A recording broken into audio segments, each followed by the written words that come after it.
Labą dieną, šitam filmukė mes panagrinėsim vieną programėlę, kuri parašyta RISC-V procesoriui ir kurie skaito failą tokio tipo, kurį jūs matot čia ant ekrano. Pas mus yra vardas pavardė, kablelis kažkoks pažymys, galime interpretuoti šitą skaičių kaip pažymį. Ir mums reikia iš šito failo paimti ir surašyti į kitą failą output.txt tuos vardus, kurie yra, prie kurių tas pažymys yra didesnis negu 75. Mūsų programėlė turės omeny, kad mūsų visas šitas failas yra pakankamai korektiškas, taip, visų klaidų įvesties duomenyse mes, aišku, nenagrinėsim. Pavyzdžiui, jeigu pas mus yra tuščias vardas ir čia kablelis kaip čia va 100 parašyta, tai mes tokios situacijos nenagrinėsim. Toliau, jeigu pas mus yra klaida, pavyzdžiui, čia va pažymė, čia 88 ir paskui ABC, tai aplamai ignoruosim tokią eilutę. Galų gale, jeigu pas mus vardas yra tiesiog skaičiai, nu, ta prasme, ne raidės, o kažkokie kiti simboliai, tai mes irgi tokią situaciją šiuo atveju priimsim, galvosim, kad čia normalus vardas. Taip.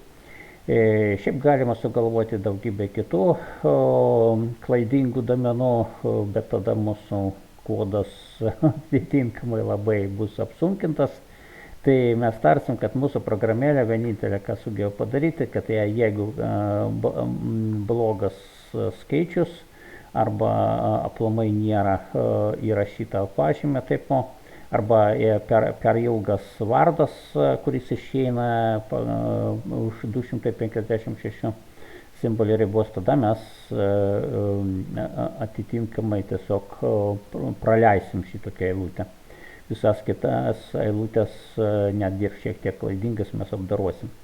Ir čia yra rezultatas vykdymo, čia matosi, kad ten buvo tuščia eilutė ir pažymys 100, tai čia mūsų programėlė tarsi priėmė, paskui čia yra 12 ir čia buvo 88, tai irgi priėmė vardą, skaičių kaip vardą. Ir paskui čia pas mane padarytas specialiai domenų, kur tas pats vardas pavardė ir daug kartų kartuosi, vien dėl to, kad failas būtų ilgesnis ir jį reikėtų skaityti daug eilučių,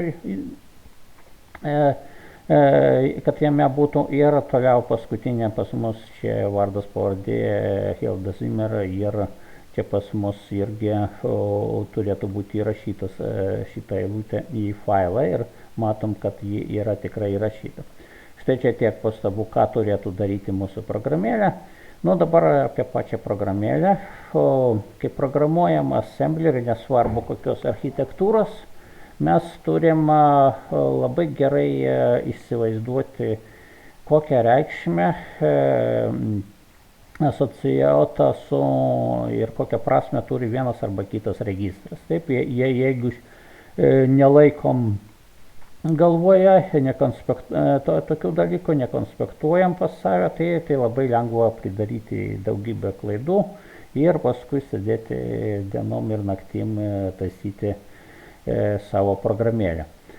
Mes šitoj programai susitarsim, kad turėsim keletą specifinių tokių reikšmių priskirta registrams S, kaip taisyklė S registrai, žodžiu, state, taip, labai dažnai tiems dalykams ir naudojame. Per visą mūsų programą S0 ir S1 bus susėti su skaitomo ir rašomo failų deskriptoriais, taip. Toliau S3 pas mus bus rodiklė skaitoma simbolio iš vadinamo buferio, taip. Paskui čia buferio skaitimo buferio pabaigos rodiklę, adresas taip, jį mums bus reikalinga tam, kad palyginti S3 ir S4 ir jeigu jie sutampa, tai reiškia mūsų skaitimo buferis jau baigėsi ir mums reikia atnaujinti duomenis, taip, jeigu jie yra aišku faile. Paskui mes analizuosim nuskaitomas eilutės, nuskaitomą informaciją naudojant abstrakciją, kuri vadinasi baigtinis automatas. Mūsų automatas priims 3 reikšmės. Galbūt mes analizuojam vardą, galbūt analizuojam pažymį, o galbūt mes turim praleisti tam tikrą eilutę, nes įvyko kažkoks nesklandumas. Joje per ilgas vardas, pavyzdžiui, kaip mes matėm, arba netinkamas skaičius kaip pažymys. Na ir dar S7 tai būtų esamas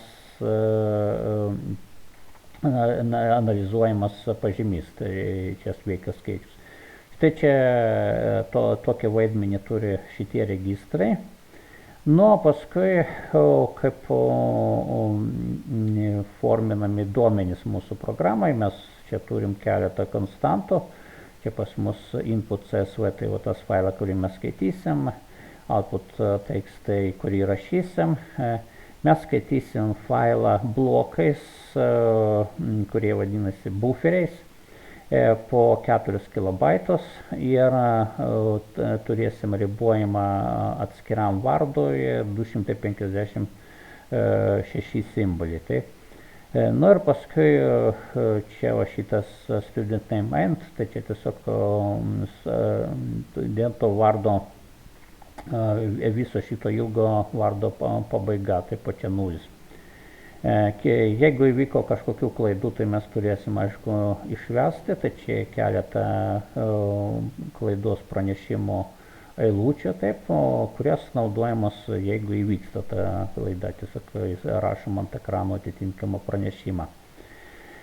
Jo, nu ir galim pereiti prie teksto. Tekstas gana skaidrus, praktiškai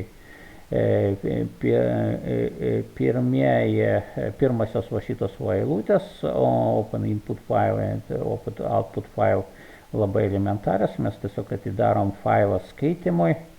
Čia į A1 atributą pastatoma 0, taip, o čia į A1 vienetą ir failas taps rašymui, taip. Ir jeigu A0, kuri grąžins mums sisteminę funkciją, yra mažesnis už 0, čia yra patikrinimas branch if less than, jeigu A0 mažesnis negu 0, mes tada pereinam į atitinkamą daroklį, kuris pasakys, kad ten, pavyzdžiui, klaida atidarant failą. Taip, šiuo atveju input failo nėra, jeigu čia, tai šiuo atveju output failo. Jo, tai čia būtų praktiškai tiek apie failo atidarimą skaitimui ir rašymui. Jeigu lieka kažkokių neaiškumų, tai aišku galima dirbtinio intelekto paklausti konkrečiau apie failo atidarimą ir yra dokumentacijos šiek tiek prie RAR simulatoriaus. Nu, toliau mes, kai tik tai atidarėm failus, nevyko jokių klaidų, mes pereinam į eilutę, kurios žymė yra reset for new line, taip, kuri nustatys mums S5, S6 ir 7. Taip, žiūrim dar kartą, kas yra S5, S6 ir 7. Tai nustatys rodiklį į pradžią studento vardą, taip, paskui nustatys tinkamą FSM būseną, nu, šiuo atveju ten turės būti parse name, taip, mes analizuojam vardą, nu ir atitinkamą pažymį, nu, šiuo atveju ten, aišku, irgi 0 bus, o galim mes kartu su procesorium surasti šitą reset for new line, taip, ieškom čia pas mus kažkur turėtų būti reset for new line ieškom, reset for new line, ar mes jau praleidom Ctrl F, reset ir find, taip, reset for new line, dar kartą find,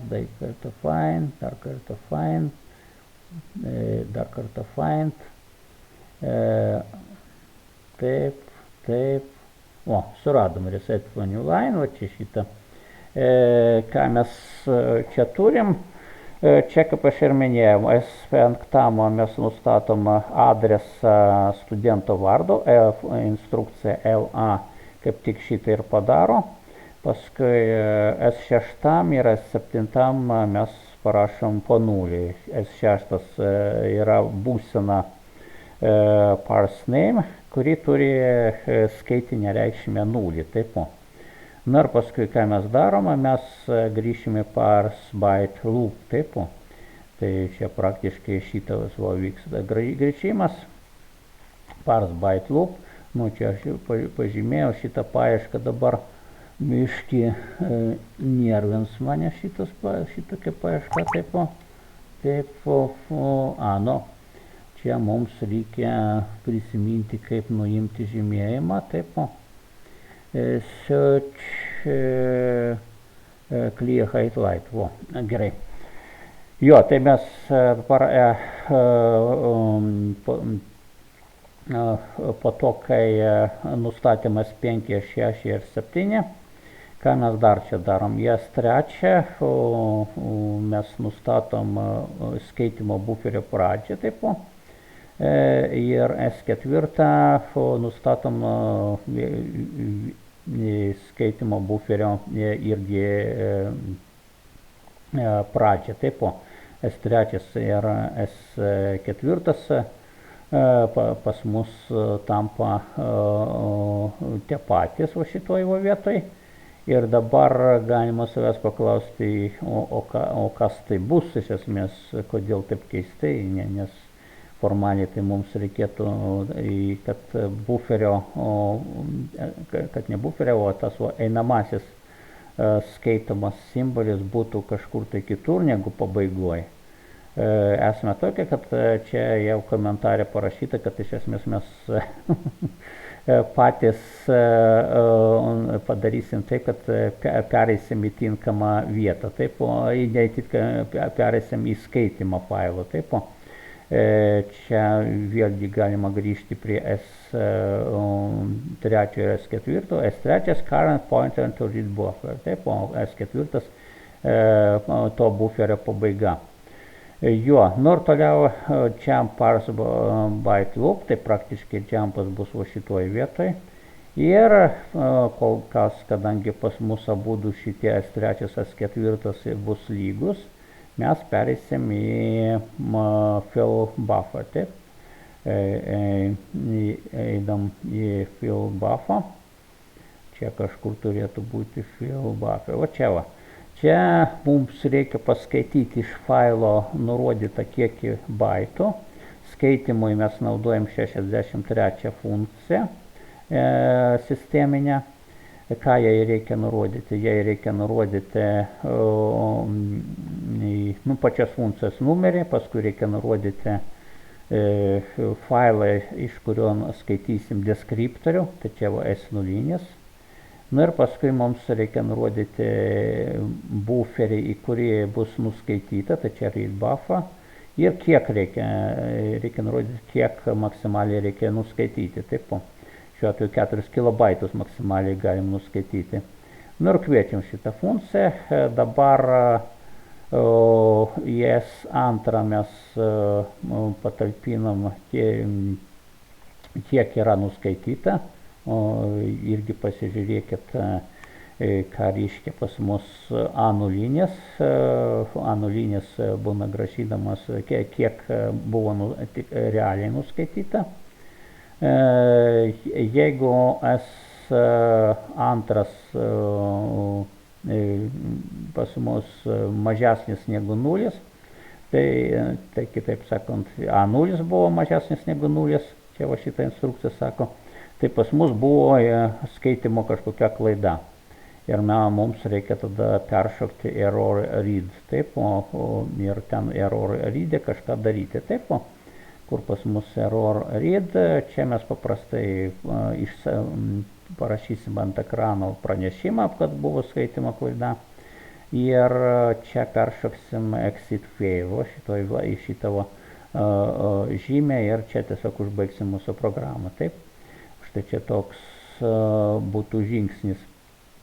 Dabar, jeigu viskas tvarkoj, tai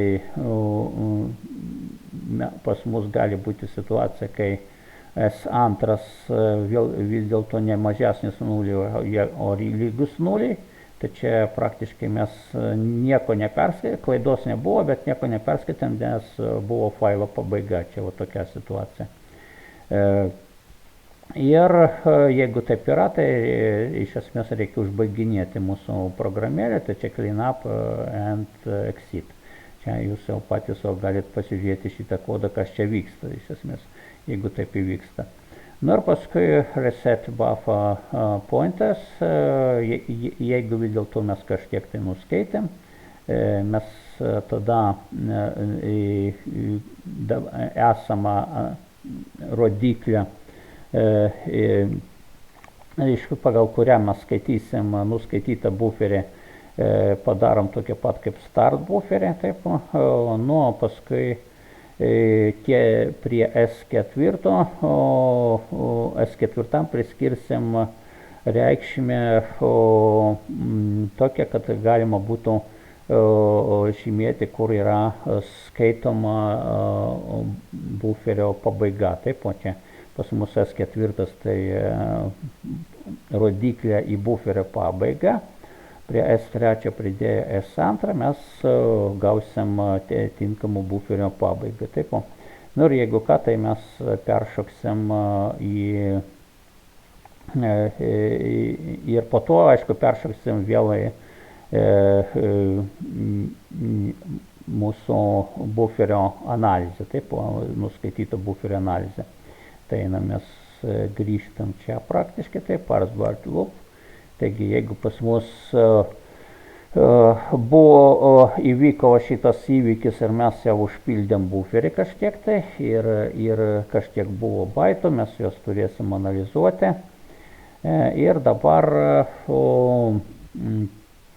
ką mes turim daryti, mes turim nuskaityti, pavyzdžiui, į T0 registrą reikšmę iš buferio.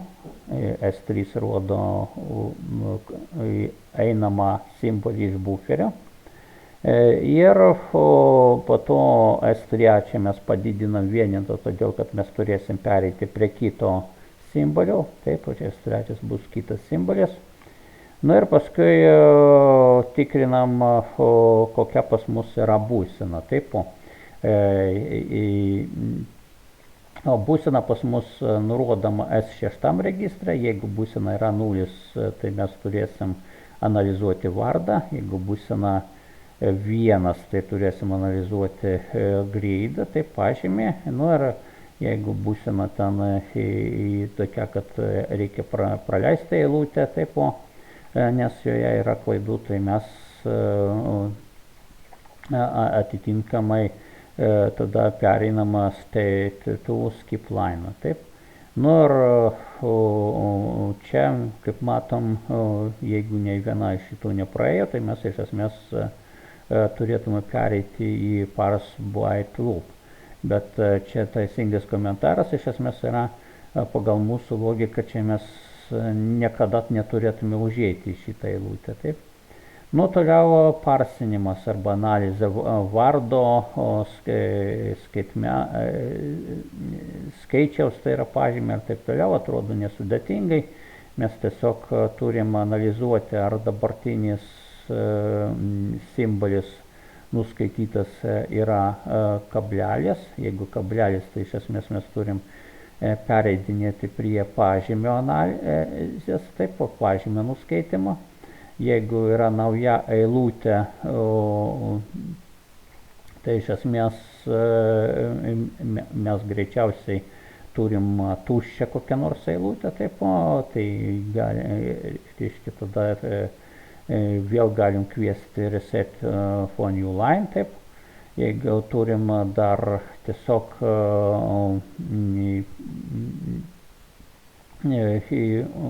perėjimą į eilutės pradžią, tai ignoruojam tokį simbolį. Na ir paskui, jeigu netyčia pas mus, jeigu netyčia mes nuskaitėm daugiau negu buferio ilgis, iš esmės taip, tai mes turėtume į šitą atreaguoti, čia eiti į kodą, kur pažymėtas name overflow, taip, po šitoj vietoj. Ir tam, kad suprasti, ar pas mus yra vardas per ilgas, tai čia nieko ypatingo nėra. Pas mus tai, jeigu iškrausime T1 studento vardo pabaigos adresą ir paskui palyginsime S5 ir T1, jeigu S5 lygus arba didesnis netikėtai negu tas T1, tai aišku, mes išėjom iš ribos. Na ir kas toliau, mes, jeigu viskas tvarkoja, mes iš esmės saugom nuskaitytą baitą prie vardo mūsų buferio, taip yra, primenu, ten pas mus yra vardo buferis, o čia space 256. Ir tokiu būdu važiuojam iš esmės toliau, taip, add byte to name. Analogiškai galima analizuoti pažymį, taip, analizuojam pažymį. Ir kai analizuojam pažymį, mes, aišku, ten turim lygiai greičiai konvertuoti į tos nuskaitytus skaitmenis į skaičių, taip, tai čia šitoj vietoj matosi, čia daugybą iš 10, o čia šitoj vietoj ir pridėjimas prie buvusio reikšmės, taip, čia aš labai greitai šitą dalį aiškinu, čia galima labai ilgai šitą programėlę aiškinti, taip, be abejo, prie jos reikėtų atsisėsti ir paanalizuoti, čia tik tai aš vieną kitą aspektą praktiškai papasakoju iš visos šitos programėlės. Jo. Ir toliau, jeigu pas mus viskas vyksta tvarkoj, taip, mes iš esmės turėtume kažkada tai atsirasti būsenoj, kai nuskaitėm pilną eilutę, turim vardą, turim pažymį ir turim apsispręsti, ar mums reikia rašyti tą vardą, ar nereikia rašyti to vardo.